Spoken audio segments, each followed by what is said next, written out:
coração de cada um aqui, que o Senhor faça sua obra e que a gente saia daqui renovado. Em nome de Jesus, amém.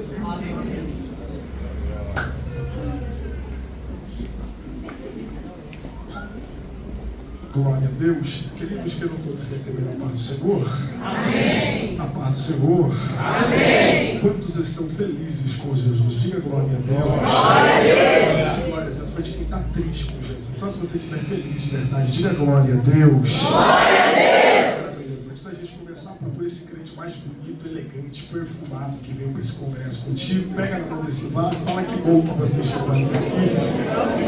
Ah, você gosta mesmo, né? Para de graça.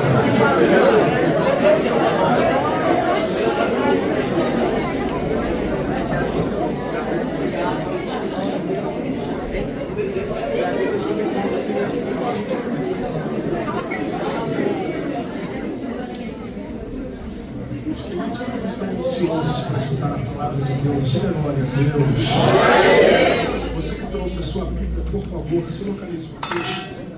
Lamentações do profeta Jeremias, capítulo número 3, e o seu verso é o número 21. Lamentações, capítulo 3, verso de número 21. Enquanto você se localiza no texto, quero ser grato a Deus por mais uma rica oportunidade que o Senhor nos concede em ministrar a sua palavra, logo após externar as minhas gratidões a todo o corpo de liderança dessa casa, em específico ao pastor dessa igreja. Obrigado pela receptividade, Deus abençoe, é um prazer estar aqui com o Senhor. Por muitos que não têm falado, os meus olhos veem. Glória a Deus, que Deus abençoe. Viu, pastor? Louvar a Deus também pela vida da liderança de cada um dos departamentos, das irmãs, dos varões, em específico também do Teams, a irmã Lidiane. Obrigado, viu? Glória a Deus, por todo o carinho, por todo o cuidado durante esses dias. Que Deus possa continuar te recompensando. Louvar a Deus pela vida dessa mocidade, desses adolescentes e jovens abençoados. Vocês estão maravilhosos. Que Deus abençoe, que os céus guardem vocês e continue conservando vocês nessa graça e nessa unção de Deus. A cada pastor, a cada obreiro em minha retaguarda, que os céus possam continuar abençoando a vida de cada um de vocês. Queridos, vamos lá. Lamentações, capítulo número 3, verso número 21. Louvar a Deus pela vida dos obreiros que se dedicam em servir esta casa, desde os que estão na porta, ou que estão espalhados no nave da igreja, aos músicos, que Deus abençoe. Preciso de vocês, vocês ajudam na igreja fazendo favor?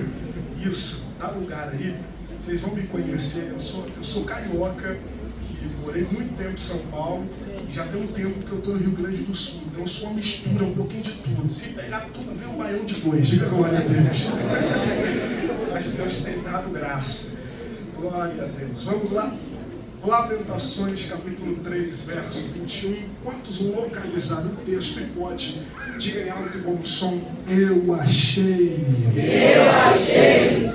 O texto diz: contudo, quero trazer à memória aquilo que pode me dar esperança. Vou repetir: contudo, eu quero trazer à memória aquilo que pode me dar esperança.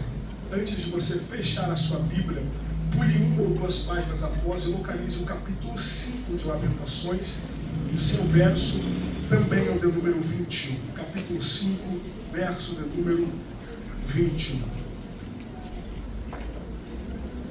Vou ler para ganharmos tempo. O texto diz: ó Senhor, converte-nos a Ti e seremos convertidos.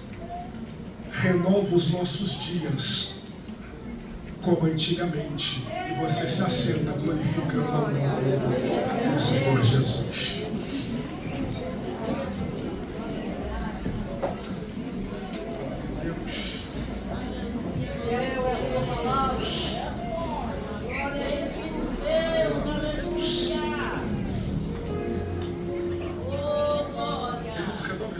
Eu prometo não ser cansativo, eu preciso de poucos minutos da sua paciência. Quantos aguentam escutar por alguns minutos? A cena assim para mim te conhecer. Então vai dar tudo certo. O pastor de vocês disse que é a primeira e última, mas nunca é a última vez, né, meu presidente? São Paulo é aqui do lado, aqui pro Rio Grande do Sul. É um pouquinho longe, mas de avião é rapidinho. 1h30 de avião vai estar aqui. Em nome de Jesus, se eu estiver por aqui, vai ser sempre um prazer estar aqui com vocês. Vocês já dá para sentir uma graça diferente aqui nessa igreja. Glória a Deus. Renove sua atenção, porque eu serei muito fiel àquilo que Deus colocou no meu coração. Desde que me foi feito o convite, meu coração ardeu de uma forma sobrenatural por aquilo que foi proposto diante de tudo aquilo que está acontecendo nesses dias de congresso.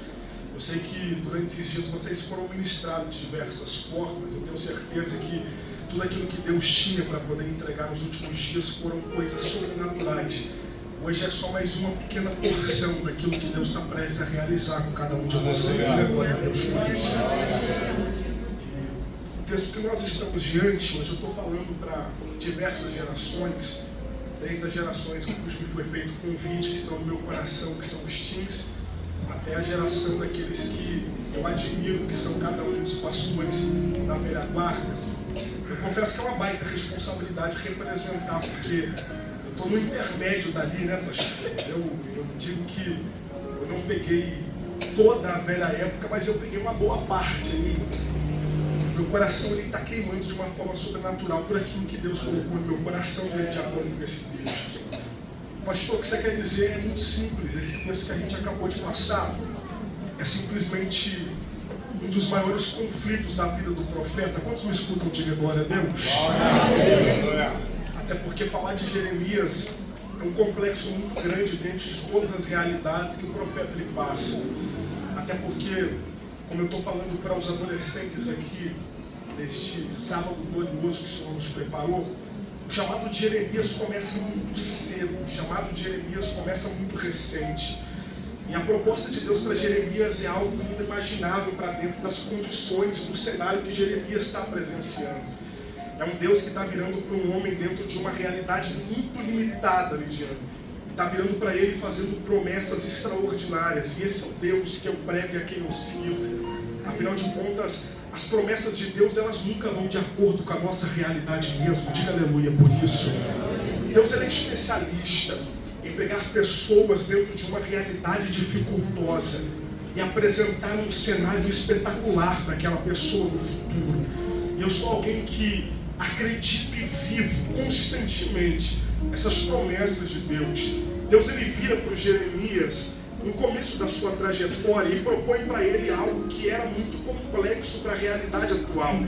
Eu estou diante de pastores aqui que são muito mais letrados que eu. Sou simples, eu vim da roça, eu não consigo fazer muito malabarismo, mas só que tudo que está sendo apresentado para Jeremias no presente momento que ele escuta aquilo não era algo que era apresentável ou palatável para dentro da realidade do Jeremias, a tal ponto que assim que Deus faz a proposta, Jeremias vem com uma negativa para Deus, dizendo: Deus, eu sei que o que o Senhor quer comigo é algo grande, mas eu preciso te dizer uns contrapontos aqui. Eu sou apenas um menino, eu não falo direito, eu acho que essa parada não convém muito para mim.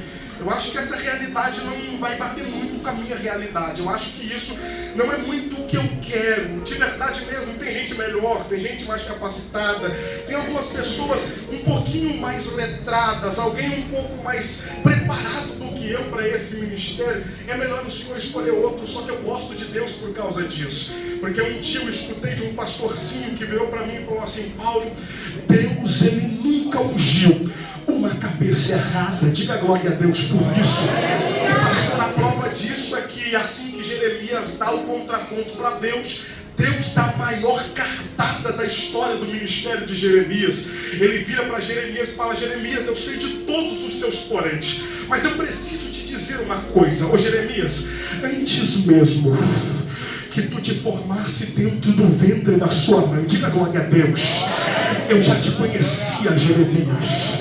Alguém levantou a mão ali, eu vou profetizar por conta dessa pessoa. Como é que eu vou debater com Deus que me conhece antes mesmo que a minha mãe me conhecesse? Qual é o argumento que eu vou trazer para esse Deus que sabia de todas as minhas fraquezas antes mesmo de eu iniciá-la? Ah, não me ajude na comunhão que eu estou sentindo graça para pregar para alguém, mas eu vim dotado de uma profecia, mas para alguém que tem mão para levantar e boca para dizer glória a Deus. E pastor, qual é a palavra? Porque Deus colocou alguém aqui aqui para poder dizer: eu sei de todas as limitações que você teria no meio da sua trajetória. Eu sei, eu conheço e sabia muito bem todas as dificuldades que você apresentaria diante dessa chamada magnífica que eu te entreguei. Mas quer saber de uma coisa? Aquele que Deus escolhe, Ele também capacita. Não vou de novo, porque nem acusa de seu glória a Deus. Aquele que Deus escolhe, Ele também responsabiliza em capacitar. Diga glória a Deus por isso. Adolescentes, levanta a mão que eu estou pregando para algum de vocês que no meio dessa trajetória, alguns de vocês no início dela, pode estar olhando para aquilo que Deus prometeu, virou para você e disse: vai pregar, vai cantar, vai se formar, vai casar, vai ter empresa, e você está olhando e falando: não tem como, não tem capacidade. Olha o bairro da onde eu vim, olha a família que eu pertenço, olha a realidade que eu presenciei até o presente momento. Mas eu estou pregando de um Deus, e acredite, quem é especialista em quebrar as realidades e os paradigmas da nossa sociedade. É isso mesmo. Eu não me importo de onde você saiu, muito menos qual é o seu sobrenome. O que eu vim pregar é que Deus olhou graça na cabeça de alguém e disse: é ela quem eu vou escolher, é ele quem eu vou chamar. Isso, eu vou sentir graça de Deus. Independente dos poréns que vocês apresentarem, esse Deus vai se responsabilizar em te capacitar da caminhada. Se tem alguém aqui que acredita no capacitamento de Deus, levante as mãos e glorifica Ele.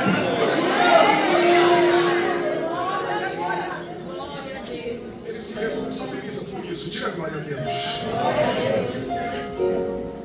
E durante todo o ministério do Jeremias, Deus, ele se responsabilizou de todos os cuidados, e a gente já entra em Lamentações.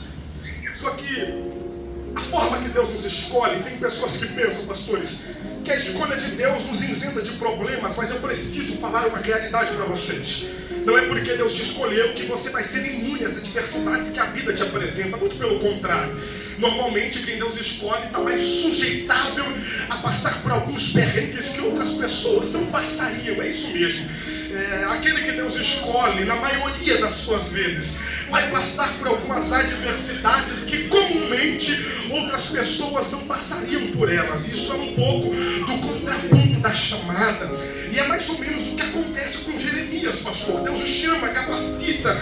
O ministério dele é grandioso. Se eu fosse falar do ministério de Jeremias, passaríamos a noite aqui comentando de todos os grandes feitos que Deus fez com ele. Mas só que ao passar dos dias, eu prometo que em 2 minutos eu prego, mas eu preciso que você entenda isso. Jeremias, ele cai dentro de uma realidade completamente atípica daquilo que ele estava acostumado. Até o presente momento, tudo que Jeremias tinha que se defender era contra as pessoas incrédulas que apareciam no meio do caminho dele. Era a dificuldade de Jeremias, era o perrengue do profeta. Tudo que ele tinha que combater eram as pessoas que não acreditavam nas profecias. Mas só que agora chega Lamentações, e ao se inaugurar esse texto, acontece algo na vida do profeta que vai mudar completamente a visão dele acerca da situação. Olhe para mim, porque se você não entender nada da mensagem, entender isso daqui merece um glória a Deus da sua parte. Pastor, o que é que acontece? Lamentações se inaugura simplesmente marcando um momento de maior dificuldade, não somente da vida do profeta, mas marcando um momento de maior dificuldade de todo um povo. É todo um cenário, está todo mundo sofrendo, está todo mundo amargurado. Afinal de contas, o povo está simplesmente sendo responsabilizado pelos atos que eles cometeram durante toda a vida deles. E isso daqui é um alerta para alguém que me escuta, porque alguém pode pensar que viver uma vida ilibada, sem consequências daquilo que você faz, vai resultar em resultados de sucesso. Mas eu preciso dizer, tome cuidado com as atitudes que você toma hoje. Se precavie de todas as escolhas que você toma nessa jornada chamada hoje, porque se tem algo que não falha, é uma lei chamada lei da semeadura. Diga glória a Deus por isso. Tudo aquilo que você planta, um dia você vai colher, você gostando ou não. E quando eu prego sobre a lei da semeadura, alguém se conforta, mas outros se assustam. Mas eu não posso me abster do meu papel de profeta nessa noite para dizer: tome cuidado com tudo aquilo que você está plantando hoje, porque a colheita ela é mais breve do que nós pensamos. Uma hora ou outra a colheita chega, uma hora ou outra os resultados vêm, e isso daqui é uma reflexão para nós nessa noite. Além de semeadura, ela te assusta ou te conforta. Diga glória a Deus por isso. Olha aqui para mim. E Lamentações e a lei da semeadura para o povo. Eles plantaram durante toda uma trajetória, meus pastores. E a grande realidade, plantaram o quê, pastor? Plantaram inconstância, plantaram incredulidade, plantaram tudo aquilo que não agradava aos olhos de Deus. E chega um momento em que a corda se rompe e o negócio começa a estreitar. Mas olhe para mim que eu preciso pregar. Mas só que quando a corda se rompe, o texto diz que se inaugura um momento de maior dificuldade do povo. Eu entro na mensagem agora. Pastor, que momento de dificuldade é esse? Eu sou pentecostal, eu nasci no fogo e não me contento com fumaça. Daqui a pouco nós roda num pé só aqui, vai dar glória até amanhã.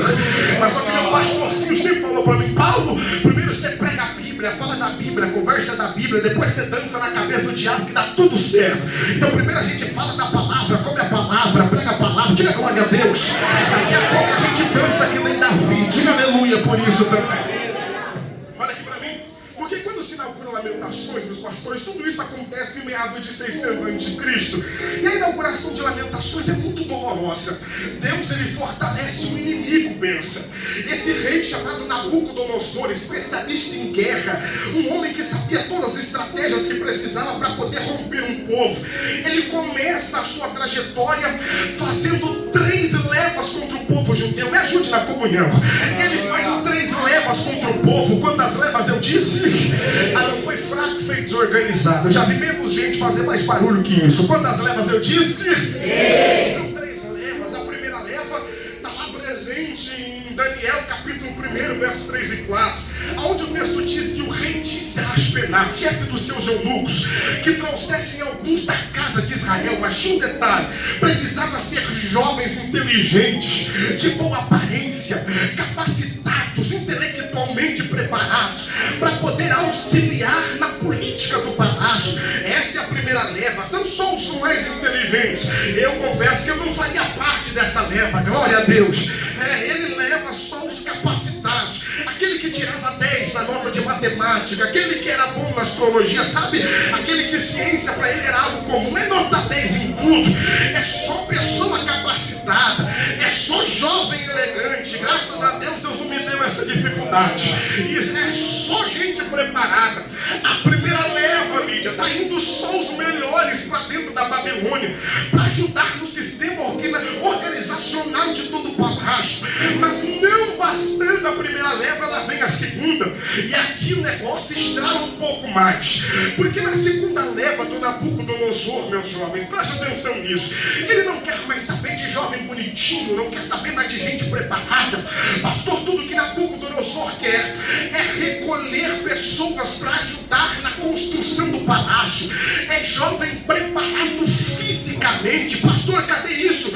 Ezequiel capítulo 1, verso 1, o texto diz que no 30º ano, no 4º mês e no 5º dia, estando nós assentados às margens do rio Quebar. O que tinha lá, pastor? Um monte de escravo que trabalhava o dia todo carregando barro no lombo para ajudar na construção do palácio.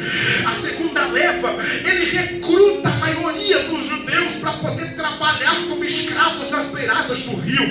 Mas lá vem a terceira leva aí, e agora a gente entra em Lamentações capítulo 1. Porque a terceira leva, aquilo que parecia ruim, fica muito pior, acredite. Como assim, pastor? Porque na terceira leva, Nabucodonosor não quer saber de recrutar mais ninguém. Tudo que ele quer agora, meus pastores, é acabar com tudo que ele visse na frente. Para isso, ele recruta um chefe de exército chamado Nebuzaradã. E tudo que esse homem tinha que fazer era acabar com tudo que ele visse na frente. Olhe para mim, porque capítulo 1 de Lamentações revela a tristeza da cidade. Eles descem para Jerusalém e começa a maior chacina que eles presenciaram em toda a história. Ninguém escapava do fio da espada de Nabucodonosor e seus soldados. Mulheres estão morrendo, crianças estão morrendo, jovens jovens estão morrendo. Pastor, que é isso? É o dia da adversidade. E eu preciso pregar aqui porque eu estou pregando da primeira até a última geração. Porque quando a adversidade bate na porta, não importa quantos anos você tem, de que geração você veio, se veio da de ouro ou da geração de plástico, se veio da melhor época ou se nasceu em 2012, mas quando o dia da aflição bate, pode ser doutorado ou pode ser iletrado, pode ter dinheiro ou pode ser proletariado. Se a adversidade decidir bater na porta, não tem quem escape. Olhe para mim, porque no dia da adversidade, profeta, é que a gente percebe que todo mundo tem a mesma régua perante do grandão. Não tem o que fazer. Eu já vi gente na adversidade que só tinha arroz com ovo para comer, bater o pé e glorificar a Deus. Mas advogado chegando de Mercedes dentro da igreja, tremendo as pernas e falando para Deus passar o dia da tempestade. Quando chega o dia da adversidade, filho, não tem para onde correr, se esconder. Para quem pedir ajuda, não tem o que fazer. Mas eu vim dotado de outra profecia para dizer para alguém: toda adversidade tem data de início, mas tem data de término também. Diga glória a Deus. Ah não, alguém levantou a mão, vou profetizar por conta desse lado aqui. Ó profeta, nenhuma tempestade dura a noite toda, nenhuma luta dura a vida toda. Começou, mas vai passar. Diga glória a Deus. Iniciou, mas daqui a pouco termina. Ah não, me ajude na comunhão. Pegue na mão de alguém que esteja perto de você, segure na mão. Não precisa ter medo, estamos entre irmãos aqui. Ela já está com fome, daqui a pouco melhora. Diga glória a Deus. Olhe para isso, olhe para alguém com cara de profeta e diga: começou, mas daqui a pouco termina. Aí não, diga: aguenta firme. Profetiza para quem aguenta firme, vai. Isso, se alguém pega a profecia, levante a mão, porque Deus está derramando graça e força na cabeça de alguém para aguentar no meio da adversidade. Se tem alguém aqui que recebe a profecia, levante as mãos e diga glória por essa palavra.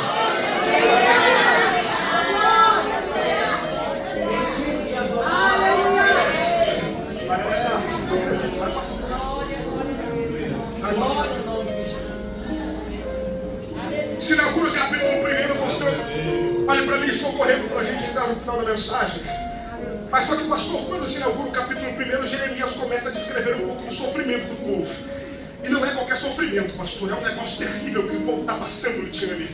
Até o ponto do capítulo 1, verso 1 de Lamentações, a inauguração do profeta começa dizendo assim: ó Deus, a cidade outrora populosa agora está vazia. Eu vou de novo: a cidade outrora populosa agora está vazia. As casas que foram habitadas não tem ninguém. Pastor, que é isso? Era o profeta dizendo: Deus, morreu gente aqui, viu? Mas morreu tanta gente, mas tanta gente, que o nível populacional da cidade abaixou. Oh Deus, o negócio está difícil aqui pro nosso lado. Aonde eu ando tem destruição. E aqui começa um pouco do conflito do profeta para a gente entrar no capítulo 3 e dar glória a Deus e finalizar com chave de ouro. Mas pastor, o que acontece? Chega o capítulo 2 e isso daqui mexe com a cabeça desse negrinho que veio da roça do Rio de Janeiro. Porque o mesmo profeta que está dizendo sobre o sofrimento da cidade no primeiro capítulo é o mesmo profeta, meus pastores, que quando se inaugura o capítulo 2, ele começa a mostrar uma outra visão, um outro ângulo dentro da diversidade.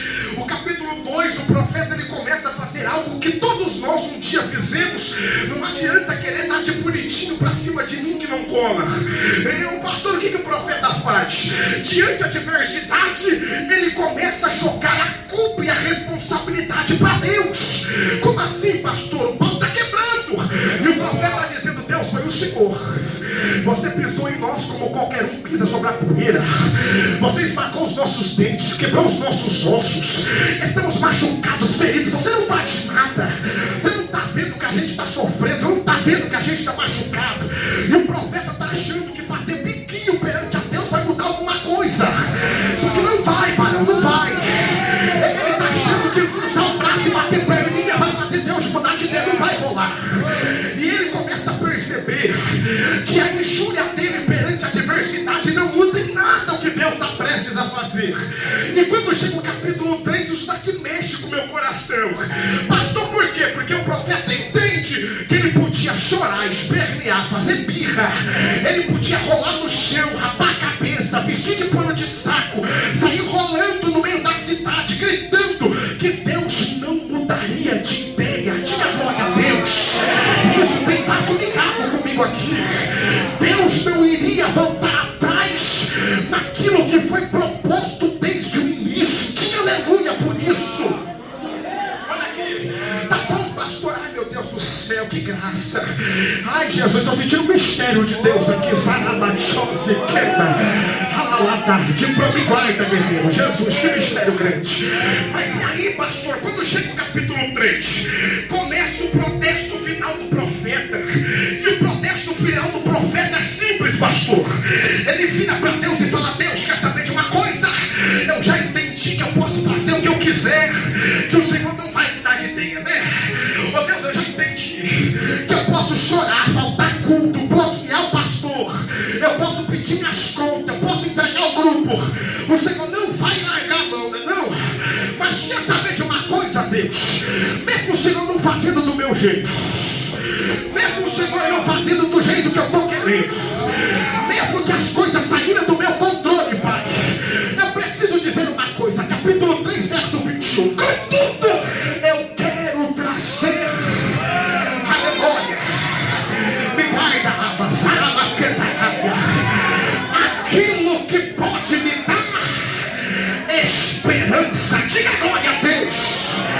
Com tudo isso, eu quero trazer a memória aquilo que pode me dar esperança. Diga aleluia por isso daqui. Olhe bem para mim e me ajude na comunhão. Mas olhe para alguém que seja do seu lado e diga: Jeremias. Ah, não, diga Jeremias está com saudade. Ah, não, diga forte, diga: Jeremias está com saudade. Quantos podem dizer glória a Deus? Pastor, como assim? Preste atenção que essa é a aplicação central. Eu preciso da sua paciência. Mas eu ativei o modo pentecostal aqui agora. Eu só paro quando a meia suar. Olha aqui pra mim. Mas o Jeremias, profeta, nesse protesto que ele está com Deus, ele está dizendo: Deus, eu estou com saudade. A realidade é essa: o Senhor não está fazendo do meu jeito, mas eu preciso dizer que eu preciso trazer à memória alguma coisa boa ainda, alguma coisa que faça eu sorrir novamente. Porque se eu ficar olhando para a situação, não tem nada que me faça sorrir.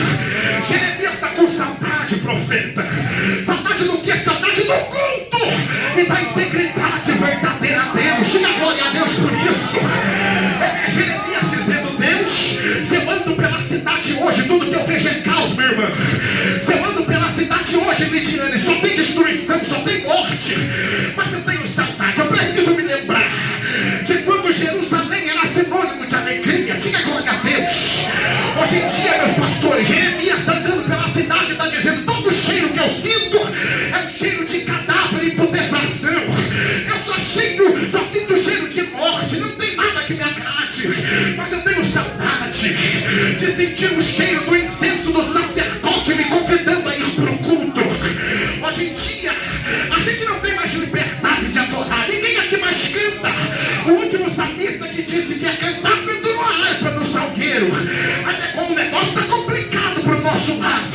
Mas eu tenho saudade dos louvores que nós escutávamos na escada do templo. Eu tenho saudade de quando a gente podia subir para poder adorar a Deus, fazer os nossos sacrifícios. Jeremias está com saudade. Diga glória a Deus. Ai, meu Deus do céu, estou sentindo uma graça aqui. Jeremias está com saudades, meus pastores. E me perdoe, eu peço vênia. Ai, Jesus. Mas só que eu sou muito simples dentro daquilo que Deus me proporcionou nesses anos de ministério. E um belo dia, profeta, eu olhando para esse texto, eu fiz uma pergunta simples para Deus: Deus, por que o profeta tem tanta saudade? E Deus me respondeu prontamente dizendo: Paulo, a saudade do Jeremias é de alguém que viveu algo sobrenatural e está vendo ele estando limitado no ambiente que ele está. Mas está chegando um momento, profeta, em que as lembranças vão nos guiar para os caminhos verdadeiros novamente. Não me ajude na comunhão. Está chegando o momento que nos relembrar da onde nós caímos será a melhor estratégia para retomarmos o ponto inicial novamente. Está chegando o momento em que nós veremos a glória da segunda casa de novo. Diga glória a Deus. Não me ajude na comunhão. Quem é de glória, diga glória a Deus. Quem é de aleluia, diga aleluia. Os vasos da intercessão. Se tiver 5 guerreiras para orar pela vida desse negrinho, a hora é agora. Mas eu preciso pregar. Preste atenção, se você não pegar em nada da mensagem e entender isso daqui, a sua vida muda nesse congresso hoje. Pastor, por quê? Porque o sentimento de Jeremias é de saudade. Eu preciso confessar. Eu peço vida para confessar algo aos irmãos. Eu carrego e compactuo do mesmo sentimento do profeta. Eu confesso que esse sentimento, de vez em sempre, ele sonda meu coração durante algumas noites de culto que eu vou aí em alguns lugares. Pastor, como assim? Eu sei. Ô jovens, um dia eu conversando com a minha avó. Eu fui criado com a minha avó desde 1 ano de idade. Só que a velhinha é um pouco diferente. Ela era bruta, carioca, arrojada no círculo de oração. E um dia ela virou para mim e falou: negrinho, preste atenção. Um dia vão virar para você e vão dizer que você é menosprezado na sociedade. Um dia vão dizer que você pode ser atrasado em algumas coisas. Alguém um dia vai dizer que você não merece estar em alguns lugares. Mas só que Deus já te deu algo que é melhor do que muita coisa. Eu disse: o que é, mãe? Ela disse: Deus te deu um negócio chamado melanina. Eu não sabia o que era. Hoje em dia eu dou glória a Deus por essa tal de melanina. Diga glória a Deus. Pastor, porque esse negrinho que está pregando aqui só não parece, mas eu prego há 17 anos. 17 eu sei que é pouco tempo, eu sei disso. Mas só que em 17 anos pregando, eu preciso confessar aos irmãos que às vezes meu coração se enche de saudade de coisas que aconteciam há 17 anos atrás, que hoje em dia é muito difícil de acontecer. Pastor, do que você está dizendo? Eu me ajude a pregar. Quem é de intercessão começa a orar agora que Deus quer passar nesse lugar de novo. Olha aqui para mim. Mas só que eu fui criado pelos meus avós, como disse, missionária Maria Catarina e pastor Jovelino. Os velhinhos, meus pastores, os dois juntos têm 58 anos de uma só igreja, chamada Igreja Pentecostal Deus e Amor. Quem já ouviu falar, diga glória a Deus. Olha aqui pra mim, minha velhinha, oh meu Deus do céu, glória a Deus por ela. Aquelas irmãzinhas do coque, sabe, cabelinho branco, pretinha, quando a Bíblia, joelhinho todo marcado da oração. Mas pensa numa guerreira de fé, meu pastor. E eu confesso que às vezes meu coração se enche de saudade. Saudade, minhas irmãs, de algumas coisas que minha avó fazia, que hoje eu não conheço ninguém com a fé que ela tinha. Olha aqui pra mim, minha avó em meados de 2000, ela descobriu uma doença incurável da época chamada tuberculose. Em meados de 2000, quem tinha tuberculose era totalmente restrito na sociedade, era uma doença que não tinha cura, estava fadada a morrer. Minha avó chegou a pesar 48 quilos, uma nega que sempre pesou acima dos 80. Ela morava no final do Rio de Janeiro, num lugar chamado Campos dos Goitacás, interior do Rio. E um belo dia, na ruazinha que a gente morava, final da rua era a pequena mais movimentada da cidade.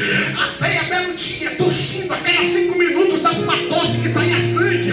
Ela chega em casa depois do círculo de oração, vira pra mim, pro meus irmãos, fala: Deus me disse pra gente vender tudo e ir pra São Paulo. Eu disse: o que é? Ela disse: é isso mesmo. Aí na casa do lado da nossa vizinha, fazia mais de 10 anos que estava com a placa de vende-se na frente e não vendia. A vovó colocou um papel, uma cartolina, escrito vende-se, com C no final, para você ter noção do que era, velha. Colocou a placa na frente do portão, com 2 dias, bate palma na frente do portão, 11h30 da manhã. Ô dona Maria, quer quanto na casa da senhora? Eu digo glória a Deus, que é coisa de crente isso daqui. A velha vendeu a casa de papel passado, pegou tudo, nós os neguinhos, colocou na mala junto com o meu avô. E ela comprou uma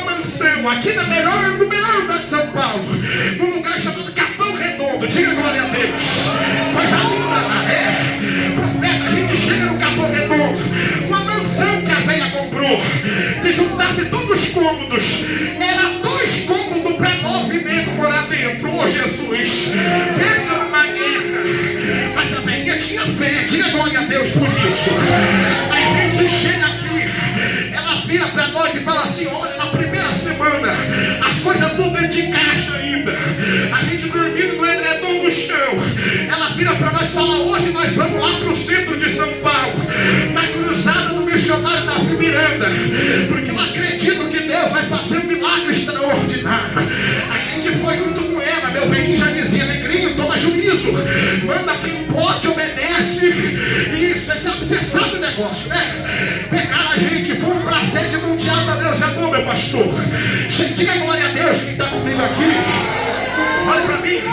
Quando a gente chega na sede, mais de 2.000 pessoas na igreja, a gente sentado no fundo, o missionário é tomado por Deus, começa a dizer: irmãos, o Espírito que revela me disse que aqui dentro da igreja tem uma irmã com problema nos pulmões, mas Deus vai tomar alguém para ir até você e agora. Diga glória a Deus. Eu nunca vou me esquecer dessa cena. Eu pequenininho, daqui a pouco veio a irmãzinha com avental rosa, marchando, varão. A guerreira veio junto com o varão com ela. Ela pegou na mão da minha velha, deu um copo d'água para ela e falou: bebe aqui, serva de Deus. A velha bebeu a água. Quando ela bebeu a água, as duas começou uma marcha tão forte no fundo da igreja que eu achei que as negras iam voar dentro daquele culto. Coisa linda. Depois da marcha, a gente já começou a achar um negócio estranho. Entramos dentro do busão para voltar pro Capão Redondo. A velha que não passava 5 minutos sem tossir, veio o final do culto inteiro sem dar uma tosse sequer. Depois de 2 dias, isso, diga glória a Deus. Depois de 2 dias, consulta marcada no hospital da Santa Casa. E lá vai nós, eu e minha companheira de fé. Quando chega dentro do consultório, entra o doutor Fernando, vai para um lado, vai para o outro, tira a chapa, tira raio-x. Daqui a pouco ele chega na minha vez e fala assim: olha só, dona Maria, eu preciso dizer algo para a senhora. A gente, quando a gente se forma em medicina, fazemos um juramento em cima dos livros que nunca misturaríamos ciência com religião. E eu não sei qual fé a senhora professa. Eu não sei de que mesa branca a senhora veio. Não sei de qual centro espírita a senhora faz parte. Não me importa a placa da sua igreja. Mas se um dia precisarem que eu assine um atestado de milagre, manda trazer para mim que eu assino. Não tem nada no seu pulmão, diga glória a Deus. Eu estou pregando no Deus que cura, diga aleluia. Diga glória a Deus se você está sentindo essa graça que eu estou sentindo. Quem tem mão para levantar, levante a mão e diga glória a Deus. Mas não me ajude na comunhão. Bata na mão de alguém e diga: eu estou com saudades. Diga, a mão diga forte, diga: eu estou com saudades. Eu preciso pregar, eu estou sentindo graça para pregar. Saudade do culto, saudade do glória, saudade da Bíblia, saudade do lenço, saudade do azeite, diz o Senhor. Eu estou com saudades. Eu estou com saudades. Se tem alguém aqui para matar a saudade comigo, levante as mãos, faça barulho, diga glória.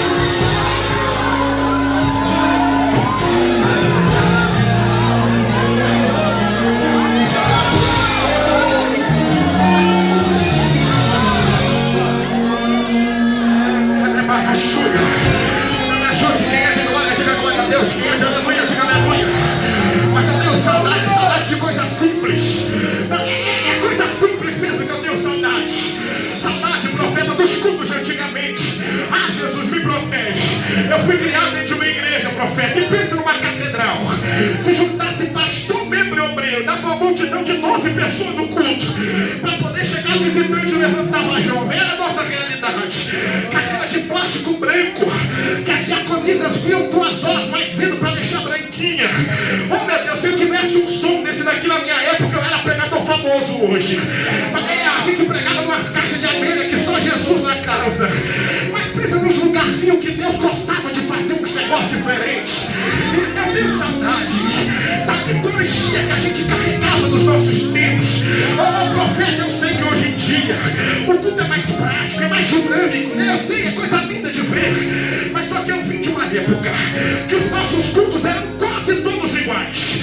Começava 30 minutos de oração, levantava 3 louvores da harpa. E você me perdoe a simplicidade. Eu vi com esses homens aqui, traficante abaixando a arma e aceitando Jesus, estudando o quão cego eu andei e perdido eu vaguei os irmãos do meu Salvador. Eu vi jovens sendo batizados com o Espírito Santo, ouvindo o fim de cruz e heregia. Dali dia surgiu meu Jesus para dar-me o perdão. Ai, Jesus me mata. Eu tenho saudade de ver jovens sendo batizados com o Espírito Santo, saudade de ver crianças chorando no meio do culto, saudade das irmãs do coque, as irmãs mais perigosas da nossa época. Elas vinham marchando na sua direção e não tinha homem do mundo que não abaixava a cabeça e não ouvia Deus falar.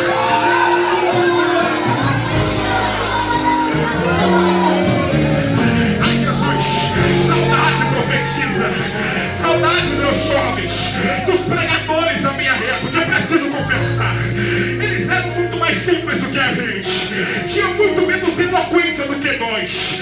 Eles não falavam tão bonito quanto eu, quanto o pastor, quanto a líder de vocês. A maioria chamava Jesus de Jesus, chamava Deus de Deus, só tinha um zagueiro e um atacante na boca. E isso, ele não tinha um sorriso bonito que nem você, colocou lente, não era nada disso. Mas quando eles diziam pro demônio, sai, não tinha demônio que ficava na frente.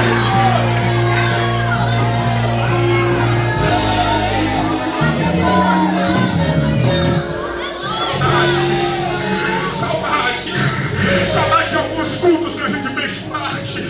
E eu confesso para vocês que eu não sei se era a nossa realidade, mas era tão escasso os nossos recursos, era tão pouco as coisas que a gente tinha, jovens. Eu não tinha esse banco confortável que vocês têm, não. Ai, Jesus, se eu tivesse esses músicos na minha época, a maioria dos nossos cultos era só na palma e no glória a Deus. Era coisa isso. A gente não tinha o tanto de conforto que nós temos hoje. Não tinha Uber. A gente tinha que ir no chinelo para a igreja. Mas só que pensa numas coisinhas que eram simples, mas que o resultado final era magnífico. Ai, Jesus, eu tenho saudade, pastor, de nunca saber como um culto terminaria. Hoje em dia está tudo no script, está tudo no nosso folheto. A gente sabe o horário que vai começar, a gente tem pré-definido o horário que vai terminar. Eu sou de uma época, varão, que o pregador tinha tanta graça na cabeça que ele nunca conseguia terminar uma mensagem por inteiro. Eu já vi com esses olhos aqui, pregador ler o texto e a casa ser tomada de uma glória que ele só podia baixar o microfone e deixar Deus fazer o resto.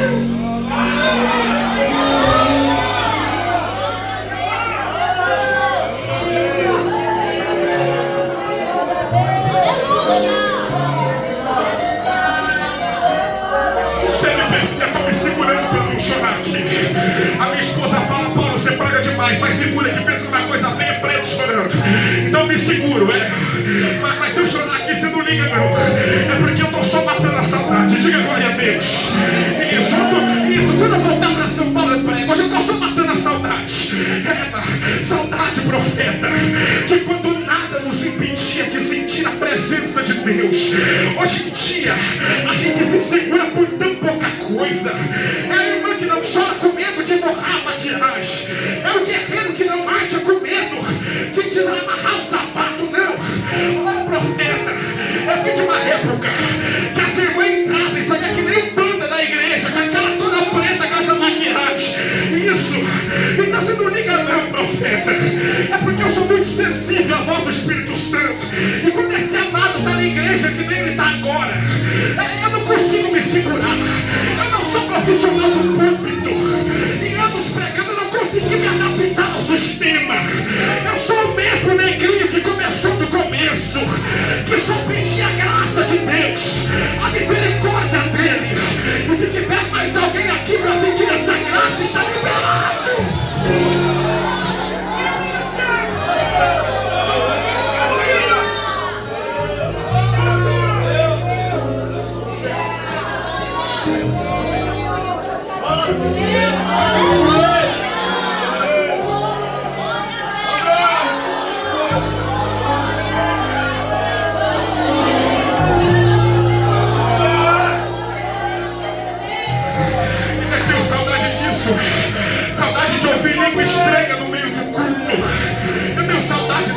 coisas. Você não liga não, aqui está todo mundo entregando culto. Isso não é teatro, não é cinema, ninguém aqui está como telespectador. Todos nós estamos se entregando e cada um entrega o que tem. Cada um coloca o que trouxe. Alguns choram, alguns pulam, alguns rodam, alguns dão glória. Mas você me pegou uma coisa que eu não consigo entender. É gente que diz que trouxe alguma coisa para Deus assim.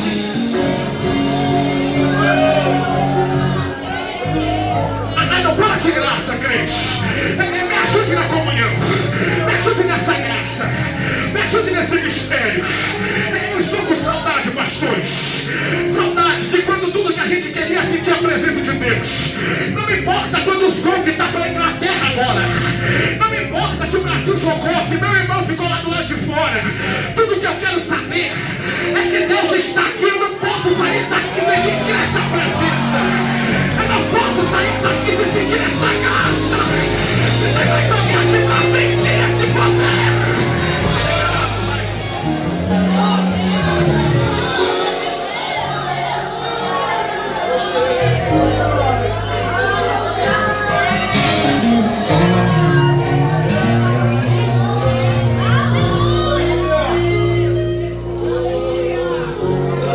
Eu preciso terminar.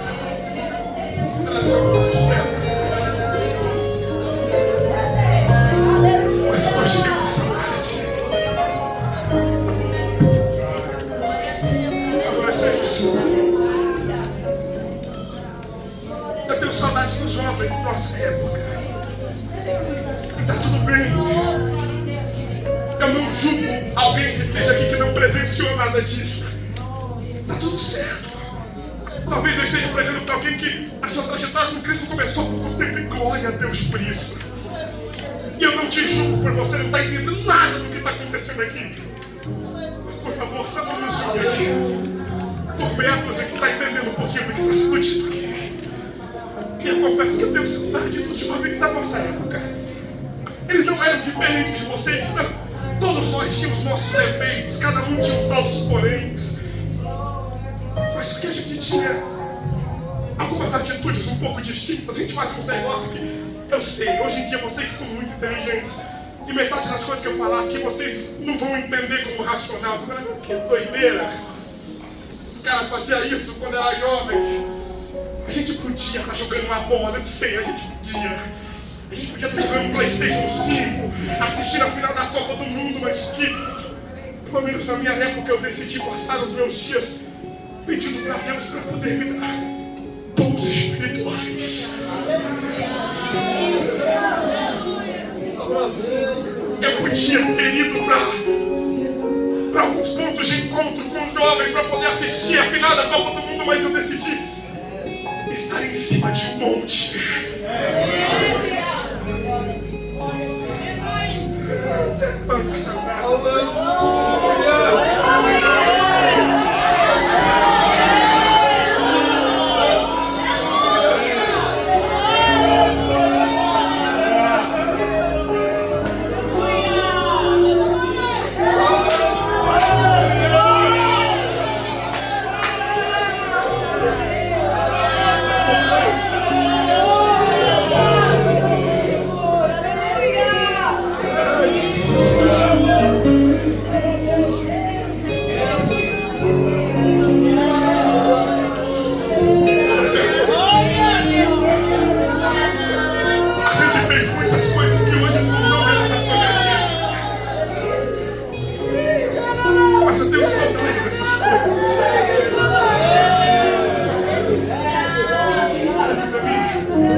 Jovens ficam ansiosos pela noite no cinema, pelo retiro no parque, pelo futebol dos varões. Eu sei, é muito legal tudo isso. É muito legal.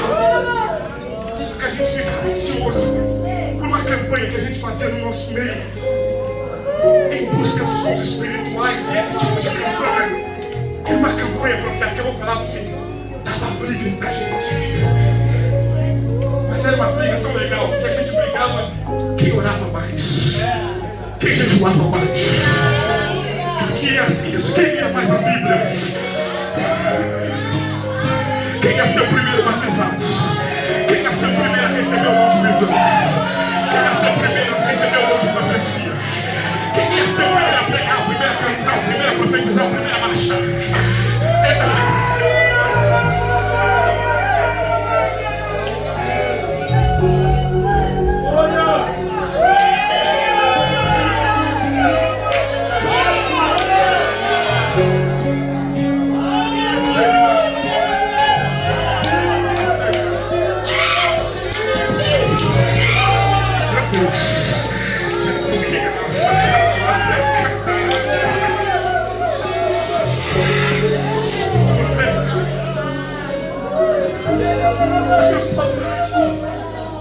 Você acredita que eu tenho saudade até dos louvores da minha época?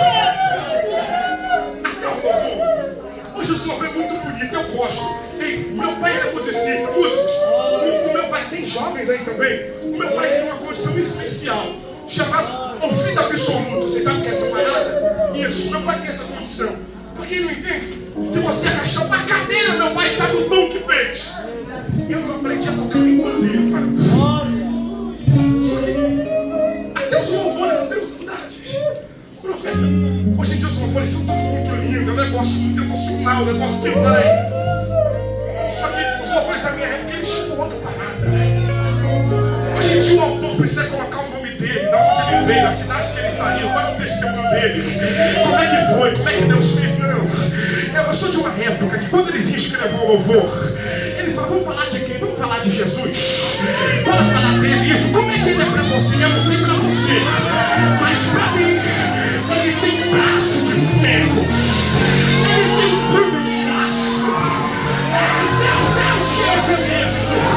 Vou te contar uma coisa, quando ele decide, ele não muda decreto, faz o fim lá começo, ele não ouve conselhos, ele não pede favor, ele não manda recado, ele usa pregador.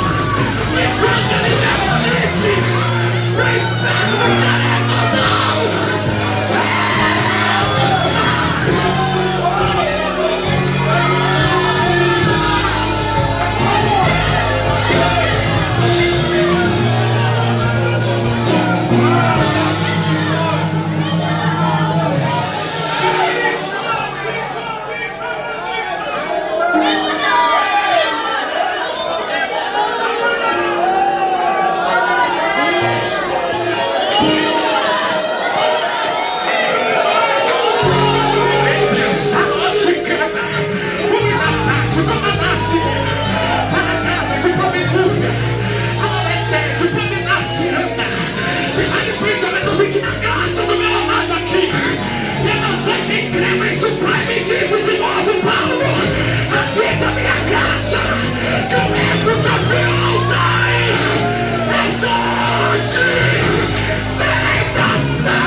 Mas olha aqui pra mim. Eu vou orar por você, já deu meu tempo. Eu oro por você, a gente finaliza agora. Isso aqui. Eu tenho saudade. Tudo bem. E pastor, e aí? A gente vai ficar com saudade? Não. O capítulo 5 me dá uma margem para poder acreditar naquilo que vai acontecer aqui nos próximos minutos. Pastor, o que é? É o último pedido de Jeremias. O verso 12 é o penúltimo versículo do livro. E o pedido dele, Lidiane, é só um: é: Deus, restaura a gente. Converte a gente. Pra gente ser convertido de verdade. E Deus, se eu posso fazer o último pedido. O pedido é simples. Faz aquilo que o Senhor fez antigamente.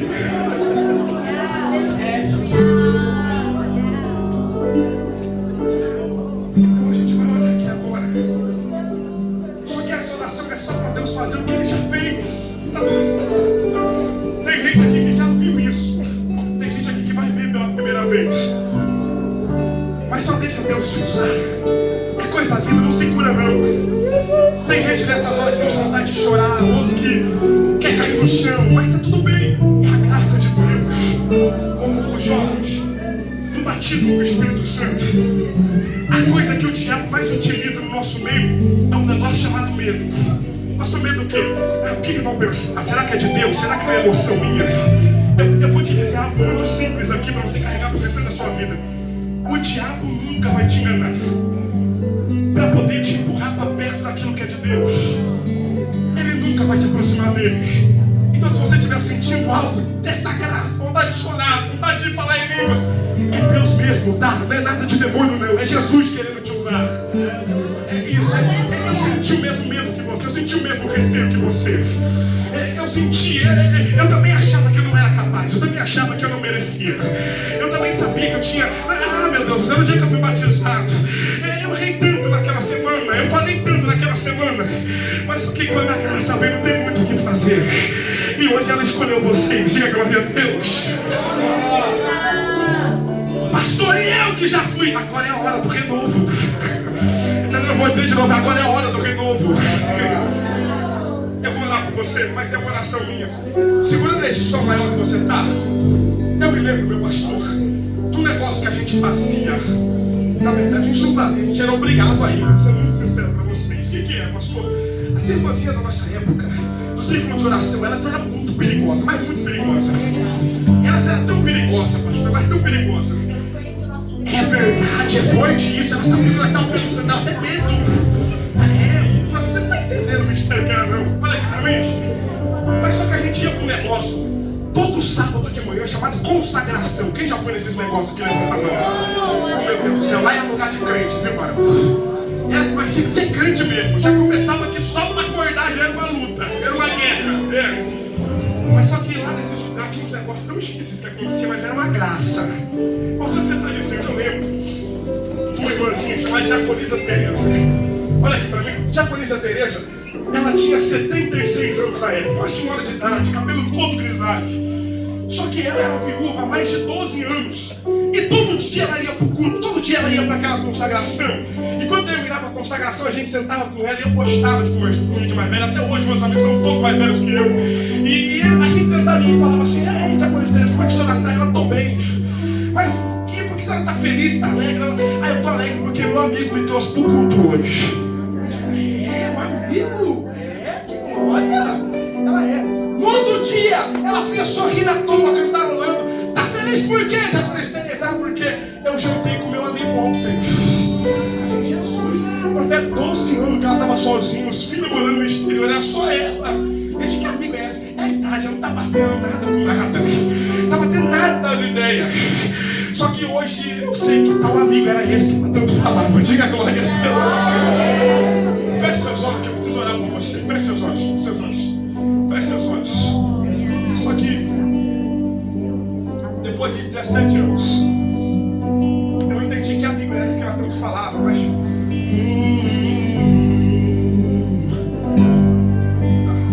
o amigo que eu encontrei me surpreendeu. Ai, meu Deus. Deus. Quando todos me deixaram, Ele me acolheu. Ele sarou minhas feridas, das algemas me livrou. Eu lhe falei do meu dilema e Ele me escutou. Eu lhe falei do meu passado e me perdoou. Isso teve um alto preço que Ele já pagou. Ai, Jesus. Ele me mostrou as mãos feridas por amor de muitas vidas. Numa dessas muitas vidas. Segura na mão desse jovem que esteja do seu lado. Até 90 anos é jovem ainda. 98, vai, vou dar um chá. Pega na mão desse jovem aí. Mas só que hoje eu achei isso aqui. Hoje eu conheço ele. E eu estou orando com isso. Achei o bom amigo, Jesus meu Salvador, o escolhido dos milhares para mim. Dos vales é o lírio, a estrela da manhã, o escolhido dos milhares para mim. Pastor, o que ele é? Eu não sei pra você, mas pra mim ele é Consolador amado, meu protetor do mal, Solícito de minha tomação. Dos vales é o lírio, a estrela da manhã, o escolhido dos milhares.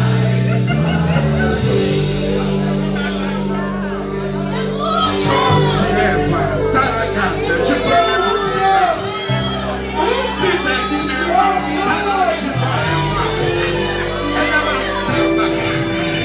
eu vou sentir a graça de Taragata, de Paminaciana, Falamitete, Paminaragata, os pais batizados com o Espírito Santo vão liberar o filho. Quem é batizado em línguas é liberado a falar em línguas, vai. Isso, olha lá, olha lá, olha ali. Deus vai começar a tomar os passos aqui agora. E olha a graça de Deus aí. Olha a graça de Deus aí. Olha o sal de Deus aí. Receba agora.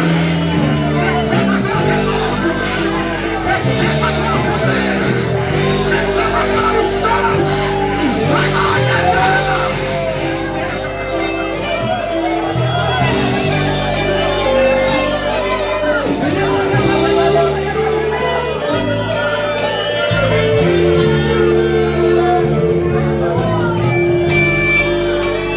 Eu preciso da ajuda das irmãs agora.